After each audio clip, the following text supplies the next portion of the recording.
here to tell us more about some of the dolls and their creators is Dominique Jean-Louis. She co-curated the Black Dolls exhibit and is Associate Curator of History Exhibitions.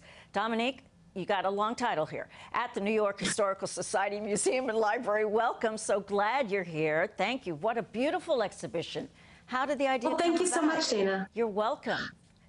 So the idea came about, these dolls had been featured in prior exhibitions, more as folk art objects, and my co-curator, Margie Hofer, had seen them and thought what amazing stories we could tell if we were able to bring the collection here to the New York Historical Society and situate this collection more within its historical context. And so we decided to go forth from there and really marry these historical objects with the world that they emerged from. Harriet Jacobs, tell us about her and her dolls. So one of the most remarkable items in this exhibition are 3 dolls handmade by Harriet Jacobs. Harriet Jacobs is well known to those who are familiar with the African-American literary tradition. She penned incidents in the life of a slave girl, which was one of the first slave narratives that gets into the specific traumas and abuses that Black women faced. She hid for years from being pursued by her owner in a crawl space that was only about 9 feet wide by 7 feet long. And so once she escaped from slavery, she started working for a family, the Willis family, and made these dolls for their children. And remarkably, they still survive, and we can see her skill and her handiwork in these 3 dolls. This doll with the apron, late 19th century, tell us more.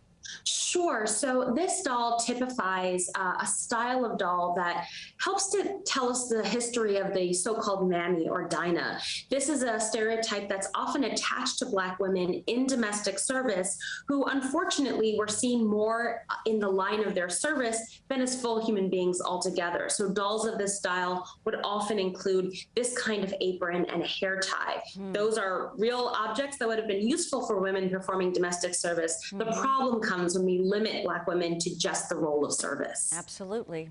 A doll made from a feed sack. What's her story?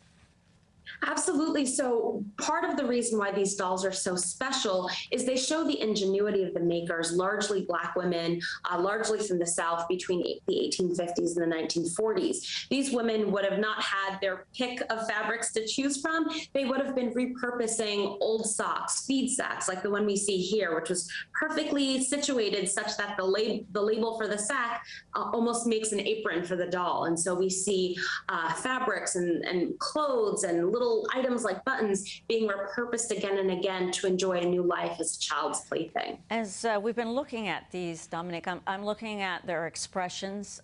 Some of them don't even have both eyes, nose, and a mouth. But one thing for certain, there's a sadness. Leo Moss, tell us about this one, because this is definitely pain.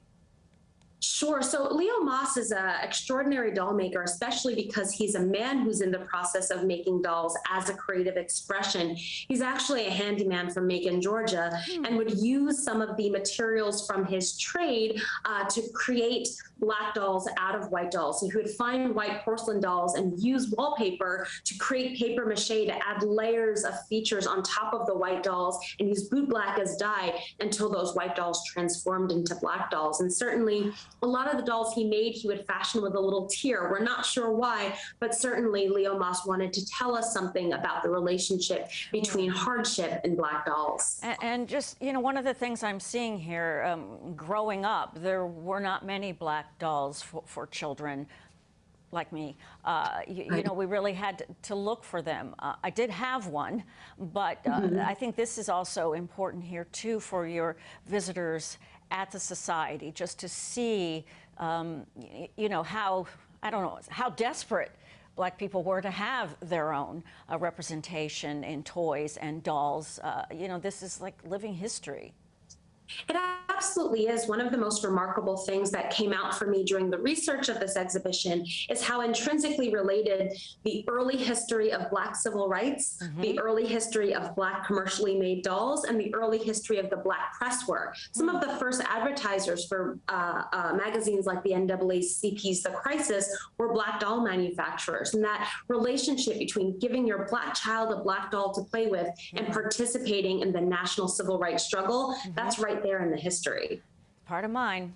Dominique, thank you very, very much. And we encourage everybody to see these works of art, truly that. Dominique Jean-Louis, co-curator of Black Dolls, the exhibition. Thank you so much. Thanks so much, Dana. Best of luck with it at the New York Historical Society Museum and Library on the Upper West Side. If you'd like more information about the Black Dolls exhibition, go to our website, cbsnewyork.com.